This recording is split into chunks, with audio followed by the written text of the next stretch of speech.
সম্মানিত সভাপতি, মঞ্চে উপবিষ্ট আছেন বাংলাদেশ জাতীয়তাবাদী দল সাবেক ছাত্রনেতা, যুবনেতা, রংপুর জেলার সদস্য, রংপুর মহানগর সিনিয়র যুগ্ম আহ্বায়ক,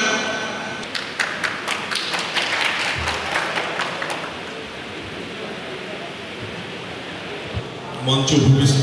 আছেন রংপুর জেলা বিএনপির সংগ্রামী আহ্বায়ক, বিশিষ্ট ঠিকাদার ও সমাজসেবক মঞ্জুর আহমেদ আজাদ ভাই, রংপুর চেম্বার অব কমার্স শ্রমিক ইউনিয়নের সাধারণ সম্পাদক, বিশিষ্ট ঠিকাদার ও সমাজসেবক ওয়াসিমুল বাড়ি রাজভাই সহ মঞ্চের সামনে সমাজকে দিয়ে কিন্তু সেটার বাস্তবায়ন করে। অর্থাৎ কোনো একটি ডিপার্টমেন্ট বা রাষ্ট্রের কোনো একটি প্রতিষ্ঠান রাষ্ট্রের যে সকল উন্নয়ন পরিকল্পনা করে, সেটা অবকাঠামোগত হতে পারে, সেটা রাস্তা হতে পারে বা বিভিন্ন রকম হতে পারে, প্রত্যেকটি উন্নয়ন কিন্তু এই ঠিকাদার ভাইদেরকে নিয়ে কিন্তু তারা সুসম্পূর্ণ করে। তো এত বড় একটি পেশার সাথে আমরা আমাদের এই ঠিকাদার ভাইয়েরা জড়িত, কিন্তু এই পেশাটির যে মর্মার্থ বা এই পেশাটির যে গুরুত্ব,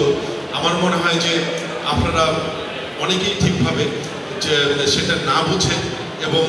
আপনাদের যে দায়িত্বটি এবং সেই দায়িত্বটি মানে পাশাপাশি আপনাদের সেই প্রকৃত সহযোগিতাটিও আমার মনে হয় যে এই ঠিকাদার সমাজ বিভিন্ন সময় সেটা থেকে আজকের যে অনুষ্ঠানটি অনুষ্ঠিত হচ্ছে, এই অনুষ্ঠানের পরে একটি শক্তিশালী যদি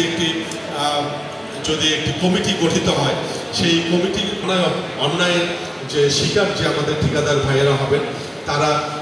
তাদের নেতৃবৃন্দের মাধ্যমে সে সকল অন্যায় এবং সেই সকল বিভিন্ন রকম